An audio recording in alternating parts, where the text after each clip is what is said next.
What's up, Park Hoppers? Welcome to Park Days Podcast, the show where we talk all things Walt Disney World and Universal Orlando Resort. I'm your host, Ryan, with my co-host, Charity. What up, guys? If you're interested in keeping up with park news or just looking for people who are obsessed with the theme parks as much as you are, you're in the right place. Every episode, we'll be talking attractions, food, announcements, rumors, events, and our own experiences from the parks. But before we jump in, how about we give you guys a little bit about ourselves? I've been going to the theme parks since I was probably about 13. I got my Universal annual pass for my 15th birthday, which that was really cool. Thanks, Mom. But there's so many things about the theme parks that I love, especially Universal. Started with Universal, just everything about it. The Mummy, like top indoor roller coaster in the world. Am I right? I don't know about that. But it wasn't until 2021 when I got my Disney annual pass. But I was going to Disney for a bit. I have a distinct memory of buying a Perry the Platypus plushie when I went to Epcot one year when I was like 8. So that's like probably my only memory. But the theme parks have been a big influence of my life. Every year I look forward to it. Go to Disney every year with my family. Yeah, Charity, what about you? I don't know. I've probably been going to Disney since I was 13 months old. My father worked there when I was little, so we consistently were going all of the time. I distinctly remember being super little, watching Bear in the Big Blue House, the Mickey Playhouse show that's in Hollywood Studios. That was one of my favorite memories. I've always loved Disney and been going. I got an annual pass just recently this year. Before it was just only trips, but I've had my Universal annual pass since I was probably a baby. And we've always taken trips. We always loved going, and it's now my entire personality. I mean, pretty much. Even we work together, so we're constantly talking about the theme parks at work. And I've wanted to make a theme park podcast for a while, so I was like, hey, why don't we turn these conversations into a podcast? And we visit the parks regularly, so we'll be able to share our own experiences instead of just reading from the headlines. One thing you'll hear me talk about a lot in this podcast is Halloween Horror Nights. I love Halloween Horror Nights. Literally, spec season is one of my favorites, and that's honestly another reason why I wanted to do a podcast was I wanted to talk about just all the speculations, the house announcements, the scare zones, spec maps, the food when we get into the event. Love the food. Just turning 21 last year, getting to try the drinks. So getting to be able to talk about those as well. And just everything Halloween Horror Nights I love. So I'm excited to talk about that. The reason why I agreed to starting a podcast was because I love Disney and Universal so much. So a lot of the things you'll hear me talking about are the new lands, the entertainment, resort updates, just the guest experience, and things that just make the park so special and the reason why I love it. Also, we're going to cover all of the Disney, Universal news, Epic Universe updates, because that's rapidly coming along, trip planning tips, and whatever else is happening in the Central Florida community and just the theme park community in general. So let's get into some of the things, like deeper dive into some of the things that we're going to be talking about on this podcast. Like Universal Epic Universe just hit its 1 year. That's crazy. It's coming in. It's coming in hot. We've heard some things, some bad things, some good things about the park. I've been, Charity's been. Charity, what are you thinking about Epic Universe and where it's at right now with 1 year? I don't know. It's a lot of hit or miss. It's a lot of love. It's a lot of hate. I love that we have a brand new park. I love how amazing it is, how detailed it is, how just everything is. There's just a lot of weird things that they're doing that Universe hasn't tried before. So it's rather going to take a lot to get used to, or I don't know, like the face in front of the portals, not loving that. But I don't know. I love everything Epic Universe. I love it. As someone who just regularly goes into park and doesn't think too much about other things, I thought it was busy, obviously, but it's a new park. Obviously, it's going to be busy. Yeah, 100%. I love Epic Universe. Monsters Universe, their Dark Universe is literally like the best. If you ever go, try the garlic pretzel steak from the Burning Blade. So good. And I heard you talking about the face scanning in front of the portals. That's actually because they were trying out an open hub system. Apparently, a convention was happening recently, and they decided that anybody that was going to the convention was able to go to Epic Universe, and it was an open hub, and they got to eat at Pizza Moon. They were able to eat at all of the restaurants inside of Celestial Park, but they weren't allowed to ride the rides, which I think is interesting. So I wonder if Universal was testing it out to maybe open it up, Celestial Park, as like a city walk situation, or if they're going to make like a separately cheaper ticket where you could just go into Celestial Park. What I would prefer is a cheaper version of a ticket where you could just go into Celestial Park, but it lets you ride the carousel and Stardust Racers. Yeah. Another thing that's happening in the theme park community right now is that Halloween Horror Nights just recently announced our second house of the season. The first house announcement was at MegaCon, where we got Jack and Oddfellow Chaos and Control. But we got the infamous, the famous Jack the Clown, and then we got Dr. Oddfellow. And they, as you know, if you've ever heard anything about the Halloween Horror Nights lore, they don't like each other. They hate each other. So them being in a house together, it's probably going to be insane. And then just a few weeks ago, we got the Sinners announcement, our first IP being announced at Halloween Horror Nights. And Sinners, if you don't know, Michael B. Jordan, vampires. It's going to be a good one. We're going to have jazz music. There's going to be the blues. One of my favorite things was that Universal had a little description in just the last line where they say, the blues will turn red. Like bars, honestly. So excited. We are waiting for another announcement. Yeah, and we're about 3 months out now until... We are 3 months out until opening night. Which I'll be there first night. Premium Scream night. We'll see how last year happened. Last year happened. Anyways. Speaking of scary things, Disney's Villain Land was also announced. We have all of the rides that were announced, so we can talk about those at a later date. But then also Cars was announced, Monsters, Inc., and Tropical Americas. Very excited for all of those. We'll talk about our love and hate for all of those. Rest in peace, dinosaur. Yes, rest in peace, dinosaur.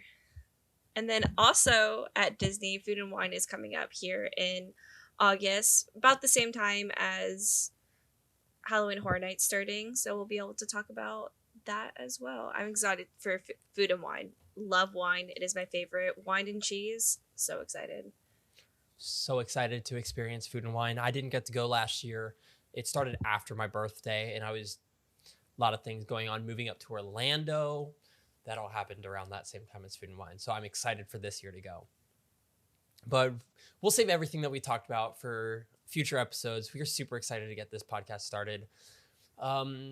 Just so that you guys can get to know us just a little bit more, I think we're going to go into some rapid fire questions. So I'm going to start off. Charity, what is your favorite Disney ride? Disney ride? That is so complicated because I want to say Guardians of the Galaxy. But then my heart also just, I love Rise of Resistance as well. 2 of the most popular rides, but my love for Star Wars will always choose something Star Wars. But then Galaxy Rewind, Cosmic Rewind, it is, I feel like, the perfect ride. I really do. What about you, Ryan? I was going to say, I will have to piggyback you there. I do think my favorite ride at Disney is Guardians of the Galaxy Cosmic Rewind. There's something about it that it's so fun. And especially if you get in that last row, that last car, it makes it 10 times better. I always opted for the front row when I first rode because I'm like, front row roller coaster, woo! But not Cosmic Rewind. If you want that launch, you got to be in that last row. It's insane. It is insane. Am I crying because of the wind, or am I crying because it's such a good ride? Who knows? I'm crying because I didn't get the song that I wanted, but you know. You've gotten the same song almost every time. Yes, every single time I've ridden Guardians of the Galaxy, pretty much I've always gotten one way or another. I'm so sick of it. One way or another. I want everybody wants to rule the world. I've gotten it so many times. It's so good. It's just I'm so every single time I'm always like, oh, I'm gonna get something different. I'm gonna ride. I'm gonna get something different. It is always one way or another. I think I've gotten September once. We can agree that Congo is the worst one. It takes you out of the ride experience. It's not good. Conga? Conga? Is Come it on, not shake your body, Congo? baby. Do that conga. No, you can't control yourself any longer.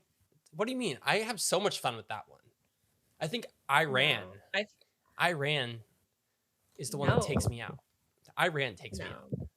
Ran so far away, couldn't get away. No? Maybe I haven't gotten that then. I've gotten a lot of September, and I've gotten a lot of Everybody Wants to Rule the World. Anyways, what's your favorite Universal ride? Favorite ride at Universal? Favorite Universal ride? See, just like you, really hard question. I feel like deep down, my heart wants to say the Mummy. Love the Mummy ride. I think it is one of the best roller coasters. I think I mentioned this earlier. The Mummy is one of the best indoor roller coasters. It is a lot of fun, yes. Very quotable. Very quotable. Like, I would have enjoyed this interview a lot more if I'd gotten my cup of coffee. But I think I'm gonna have to stick with the Mummy. I feel like if I say anything Really? else, I'm going to like the Mummy's going to come out and be like, "You're dead." So Your souls are mine. exactly. So I'd have to say, but I say a runner-up is probably Velocicoaster. Yeah. I am really excited for Hollywood Drift because that did just go vertical.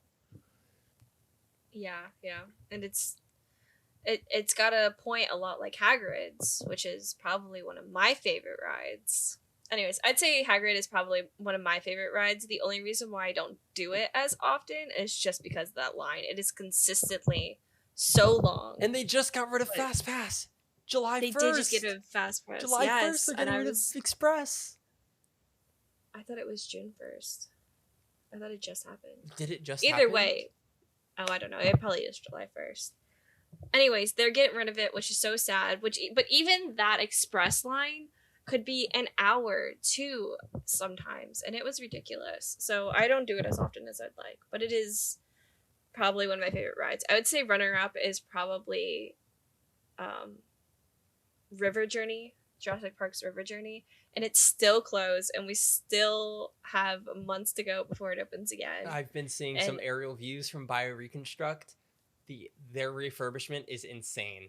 There's brand is new. It really? It's brand. It looks like brand new dinosaur animatronics. It's so. I don't want to exciting.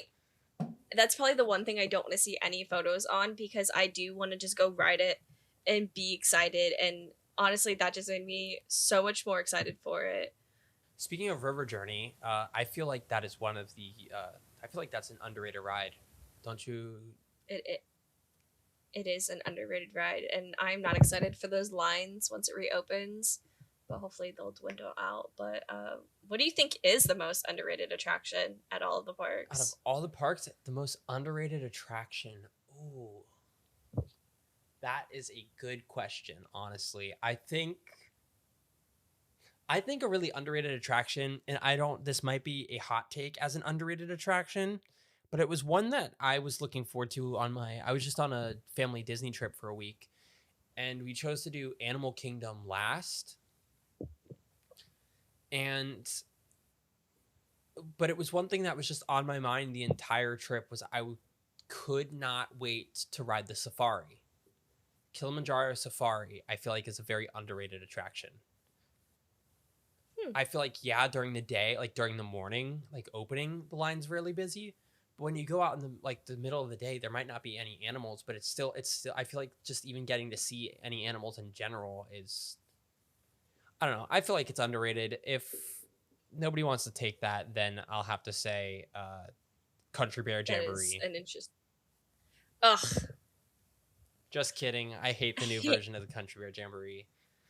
I hated the old version. I hated actually this last trip that I took for my birthday, we did Country Bear Jamboree, and I hated it still. But then I was like, okay, like I can get behind Disney music, but the old music just was not it. It wasn't. What about you, Charity? Oh, best underrated ride is Star Tours. Oh, Star Tours is a good one. I feel like it always has a 5-minute wait, which is great for me because I can just hop out. I refuse to walk into Hollywood Studios without the first thing me doing is Star Tours. I remember even the day that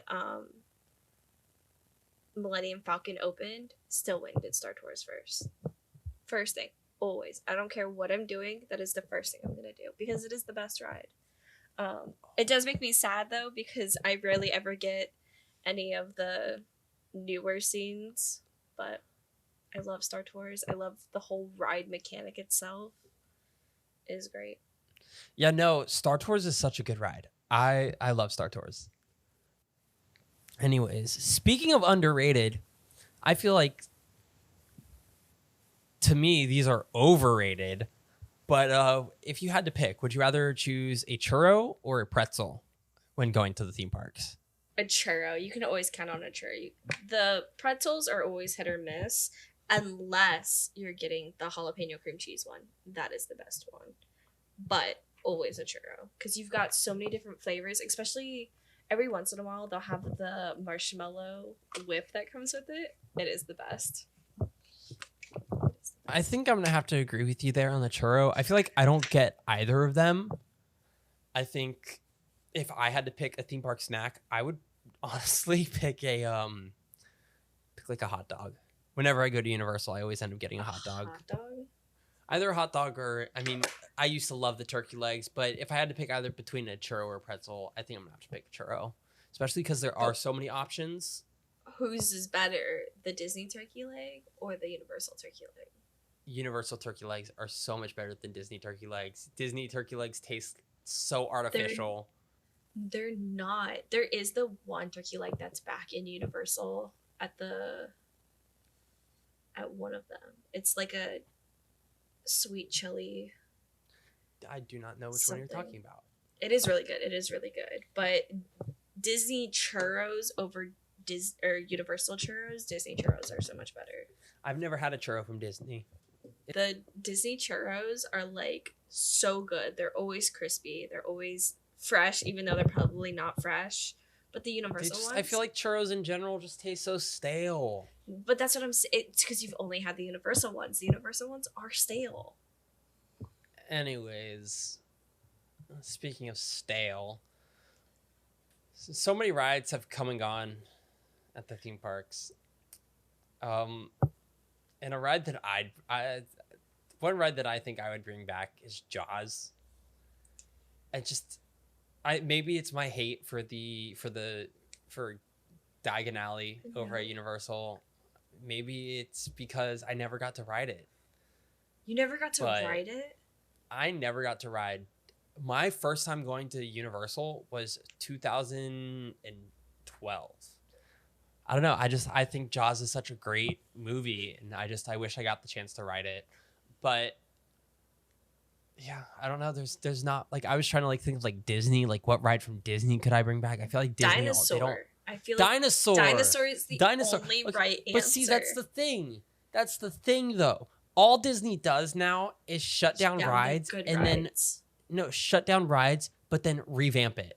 For example, Rock and Roller Coaster's now Rock and Roller Coaster featuring the Muppets. It's not a different ride. It's the same ride, just the Muppets.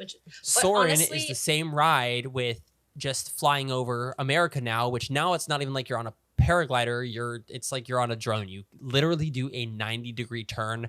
There's a 90-degree turn mid-ride. Oh, that's not very fun. That's not very paraglidey. But I feel And like so that's what the Dinosaur is. Dinosaur is just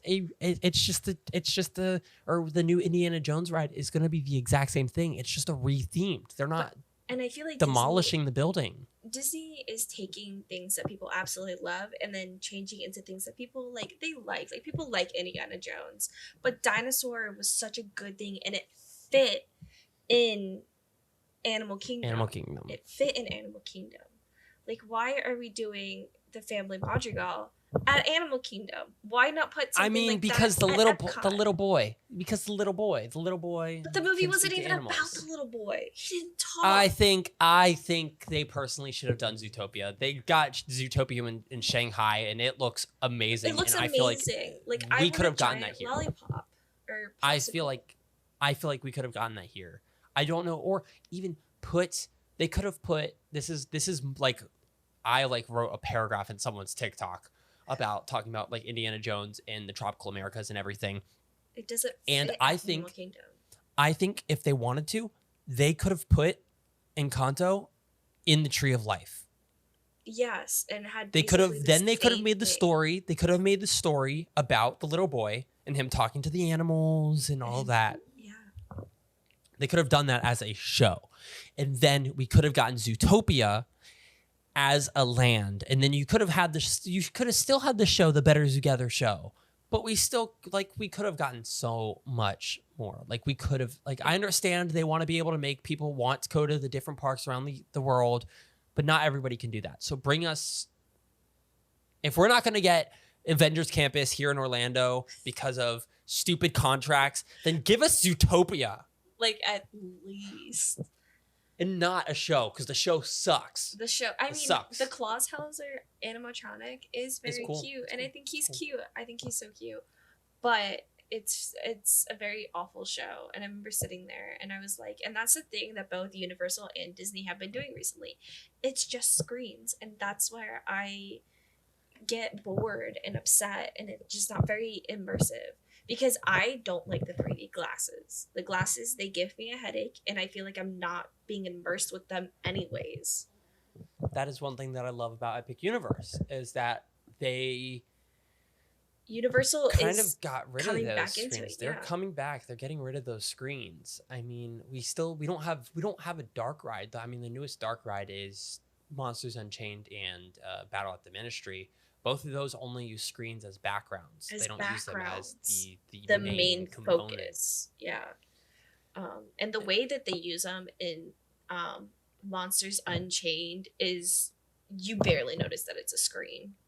Like, No. it took me at least until the second ride to be like, okay, that's a screen like that. But like, you're so immersed into it.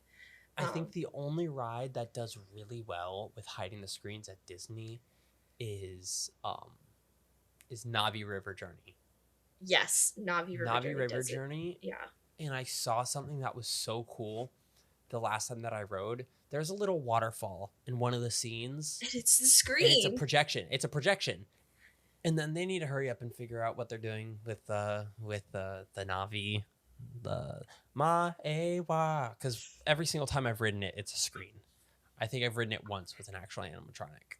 She does go down a lot, but you have to remember she's a big animatronic. Speaking of things that we want come to the parks, what is your dream attraction concept? Maybe it's a ride, maybe it's a show, even maybe it's a meet and greet character. I don't want to say land, because I feel like that can be very big. If we want to go with lands, we can, but I don't know. I'm trying to just think. Dream attraction concept. I think that there is only one thing I have ever really wanted from Disney, and it was a Lion King ride. Ever since I was a little girl, that's all I ever wanted, and I never understood why it was never at Animal Kingdom. Was why don't I have a Lion King ride? We have the show, and it's okay, and I think it's really cute, but I want a ride.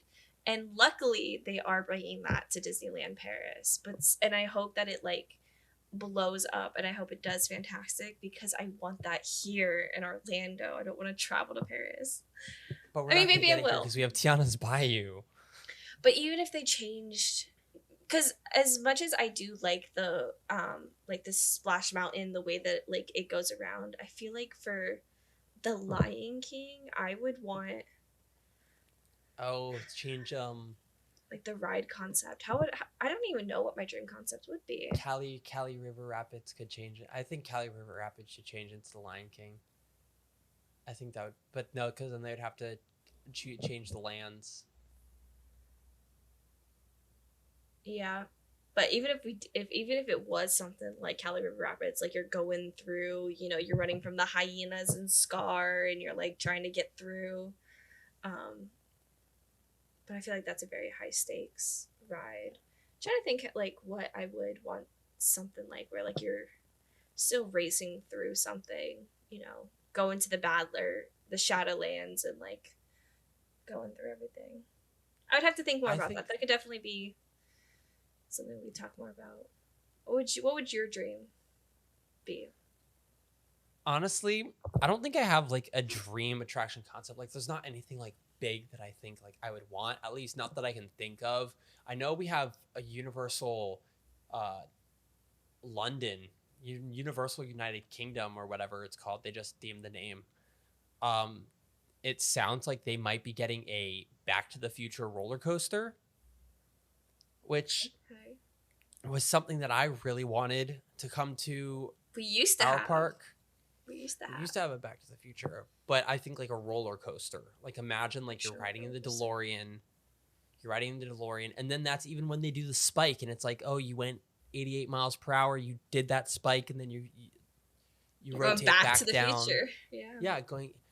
I don't know. That's what it looks like from the concept art. So I think like a Back to the Future, like a roller coaster, or just I think anything like nostalgic Universal, I think would be really cool. Like even like when we were supposed to get like the Slimer coaster or the Ghoster coaster, which was a rumor going around before Fast and Furious, which would have been like, so good. I think a dream attraction concept. No, they're fine. I think a Hades ride would be really cool in like Villains Land, even if it wasn't like I think for me it's just the integration of like the niche Disney or Universal things rather than an exact like dream like attraction. Like I would like, it would be so cool to have like a teacup ride like esque concept, kind of like the Alien Swirling Saucers, but like themed after like Pain and Panic. That would be cute. I love like a Pain and Panic, like I don't know, just something where it's like they're torturing you and you're just like getting thrown around. I think that would be so freaking cool. Speaking of Pain and Panic, I do think that this is going to be the end of the episode. All right. Well, thanks for hanging out with us for our first episode.